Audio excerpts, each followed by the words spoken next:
Hey everybody, it's Brian Icenhower. Welcome to the show today. Excited. I've got a wonderful guest, and I'm excited. It's Mr. Dan Duffy. Dan, welcome. Thanks for being with us. Well, I appreciate being here, Brian. Yeah, and if you guys don't know who Dan is, I'm gonna pump him up a bit. He is the founder of United Real Estate Group, and this is a national real estate company that has done absolutely phenomenal things. And a lot of you guys may not know this. There's so much, about all these revenue share companies and the EXPs and the Reals and the LPTs and all this noise out there, if you will, because there's so many people trying to grow their own downlines and networks and things like that. Sometimes you miss what steady aggressive growth looks like. And boy, have they done it at United. They actually have 24,400 agents there. This year, they're conservatively projecting to close 90,000 transaction sides across the country. They have a 99% monthly agent retention, which is a cool stat that I love because you're looking at the start of the month to the end of the month. What is the retention rate of that? And that's extraordinarily high rate of retention. And then they do a lot of organic recruiting, not aggressive recruiting. It's more recruiting by attraction. And per month, they're looking at a 1.5% increase in organic recruiting. And then they look at, listen to this, regularly have 13% year over year net agent growth as well. Which is amazing, especially through some very, very dark times in real estate with increasing mortgage rates and very low inventory and pandemics. I mean, all the apocalyptic events that have occurred over time. The way you guys just truck ahead is just phenomenal. I think that's a testament to you, your leadership, a very, very innovative and talented management team. These guys aren't just coming up through real estate. They've got people from the corporate world, the tech world that have been very, very successful at other highly successful companies as well too. So it's an innovative bunch.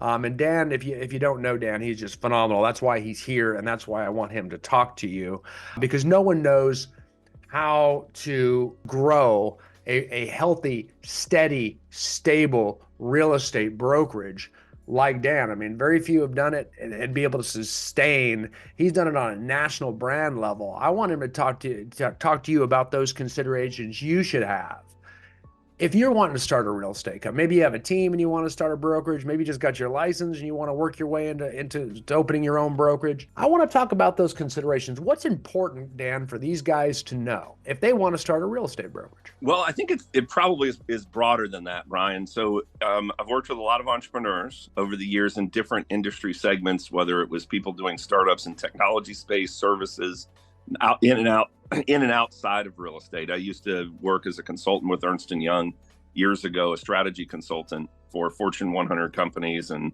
smaller businesses that were on their way to going public. And you kind of learned a lot about working with those entrepreneurs. And so you really have to ask yourself, well, what is it you're hoping to accomplish? What's your 2x2 strategic grid? Personal, and professional, and then financial and non-financial. And we didn't talk about this earlier, Brian, but I really think people have to lay out in a 5-year window, what would the perfect life look like if you fill in that 2x2 grid. So if you take a square and then you put a T through the middle of it and you start filling in the boxes and say, 5 years from now, I'd like to wake up in this home. I have a certain thread count sheet. Now I'm going to be a little bit silly. Certain thread count sheet. I'm going to look out, I see a certain vehicle that can get me to a hike in the sequoias, or I can go do this recreational thing with my children. I have this vision. People use vision boards and those type of things, but it's personal and then professional, financial and non-financial, and fill in the grid 5 years out and with no constraints, none, zero zip. I've done this with CEOs of huge companies. Where are you taking your company? What do you want personally? And it's amazing when you do that and then you back into a 1-year version of it, the stepping stone, you will set in motion a series of things. Everything starts to align in. There's stuff that you're going to paint on the canvas and things that you're not going to paint. And the reason I bring that up is because we interact with a lot of brokers, and in this space specifically, where their initial vision, they actually did really well and they outran it. They achieved the 50 agent, 100 agent threshold, or they reached a certain income level, and then they start to reset. And oftentimes they'll reset a little bit late, and they'll say, oh man, what next? But as you reset, you have to reconsider all of your systems, all of your investments. Are you ready for that? And people get caught in no man's land. They're like, what do I do now? And really, what we're finding, and I think you mentioned some of this, is we purpose-built a model at United, which allows all of the economics to flow to the agents and the brokers that are affiliated with us. They pay a flat fee per transaction so that they can then have whatever compensation plan they want within their team. They can have, they can pass along savings to their clients if they want to, if they choose to, if it's appropriate. And so we built a program which took a lot of time and effort to get to scale so that we could make a fair return on our time and effort. But now we're starting to see that the market is migrating agents towards this because the system, the technology platform, the support, the system, the training and education development, the entire kit is what they need at a lower price point to be able to take their company to the next level. And we're seeing it across the country. I believe it because, when you talk about that 5-year plan and your grid, a lot of people do not do that. And God love them for not, because that's why they come to a coaching and consulting company. That gap, when they find themselves in no man's land, that's probably our sweet spot, So don't wreck it for us, Neil. Yeah. But at that time, because they operate off pure emotion and fumes and excitement when they're, I'm going to open this and I know I'm going to get that person and that person, and we're going to be awesome because we got our group. But they have not thought out, well, wait a minute, where am I going to look financially? Where am I going to look personally? Because there's some time and money and energy that goes into these things.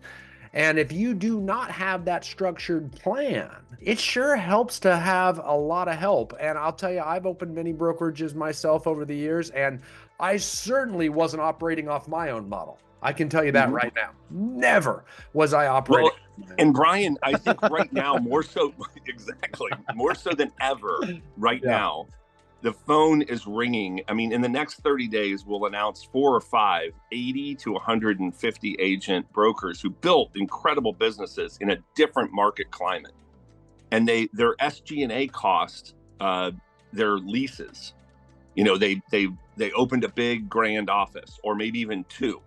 They invested in third-party technology that was in signed long-term contracts or short-term contracts. Their SG&A, their selling general administration expenses, went way the hell up. Their staffing, they staffed up and got ready to be a 300 agent firm or a 200 agent firm.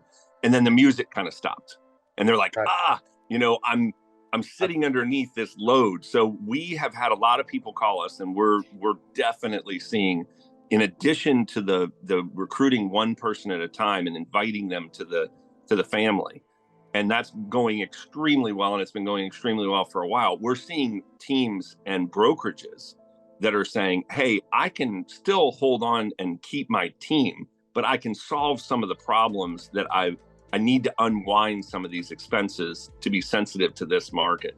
So they're coming over and they're saying, oh, okay, I get better systems. I get different systems than I had before to compete in the open market, to recruit and retain and help my agents be productive.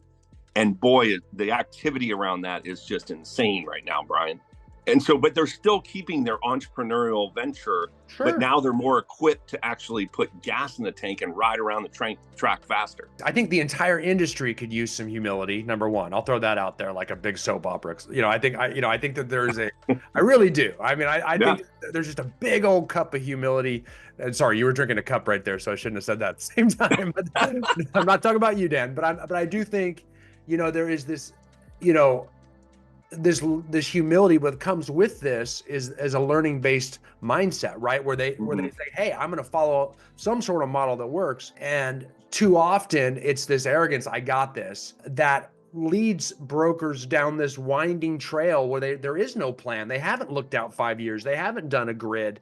They haven't looked where they want to be. And they just kind of keep traveling down this road and making decisions and taking left turns and right turns based on the events that are happening right in front of them. Right now. There's no plan in mind. There's no, we're just changing the plan and changing our goals with each passing stop sign. And that is not how you run a business. And that's how they get in no man's land. And that's how those big expenses, I always say, hey, this big office will be cool. We'll buy this big building and, 300 people will come our way because we have this big building. And, they built themselves what they thought was going to be a Taj Mahal turns into a tomb where they end up, sinking. And well, and I think with the fatigue of all of that right now, you can call it humility, or you can call it there's fatigue that's setting in a market like we're having now. And we all experienced 07 through 13, the peak to trough. Okay. We all experienced those that have been in the industry for a while. And we doubled and tripled down and continued to invest through that entire downturn. We launched United Real Estate in the downturn. We launched a marketing services company in the downturn. We tripled down on our investment in the technology platform in the downturn on behalf of our agents and brokers, because we knew that was the very moment they needed us to step up. We're doing the same thing right now. And our curiosity, because I think what happens is people do things because they're curious. They ask themselves the question, am I capable of doing this? Do I want to do this? Is it something that's meaningful for my life? What's my purpose? And this type of pressure, the constant, news coming in that existing home sales are the lowest in 30, 40 years. And actually, if you adjust for population growth, it's the lowest ever, by the way, 2023. Absolutely. Because the CAGR, the compounded annual growth rate of the population of the United States, is 1% a year. And the last notional or actual amount of existing home sales being this low in 2023 was in 94. Wow. But the population has grown at 1% a year. So the number of family formations, 2023 was by almost all measures for existing home sales, the worst real estate market ever. So if you're thriving and you still have some curiosity in your cup, you need to restore that curiosity. And I think that what we do is when partnering with agents and with brokers is we say, what is it you want? And can we work with you? Because the systems that we invested in, the process we invested in, and honestly, we care. We care about every agent's outcome. I mean, we want to make certain that they are winning and that we have programs. They might not use the entire buffet, but they're really resonating with our lead boost program or our launch program and training, education, development, or certain elements of the coaching and mentorship. You have to find a way to restore your curiosity in a market downturn. You have to renew and reset your 5-year grid. And I know we have a short blog here, podcast, whatever you're calling it. I don't do many of these things, but you and I flew on a plane together 8 years ago. We ran into each other. That's right. Yeah, I called it a long time favor. Well, I love it. Hey, I have to throw you a huge compliment. For those of you who don't know Brian, he is an outdoor explorer, adventurer, hiker, rafter. He is just a guy you want to hang out with. And he's like someone that makes your life better and more rich when you spend 5 seconds with him. So anyway, sorry, Brian. Thank you. I'll take it. Yeah, man. I was just in Sequoia National Park, and you were just up there last weekend. And isn't it just inspiring to see a 2,000-year-old tree that survived lightning storms and wind and all of that? And I think, we're the current stewards of United. It's a 100-year-old business. And we will hand the keys off to our tree, our Sequoia tree, to the next generation of leadership. And we want to leave it really, really, really strong and growing. And I think the only way to do that is you have to have this constant refreshment of curiosity.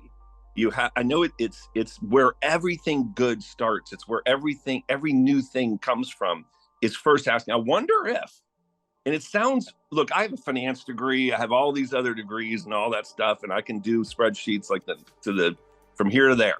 Okay. I've underwritten and or been part of 350 M&A deals in my career. Okay. M&A, capital markets deals, IPOs, et cetera. I will tell you that none of that matters. The only thing that matters is curiosity.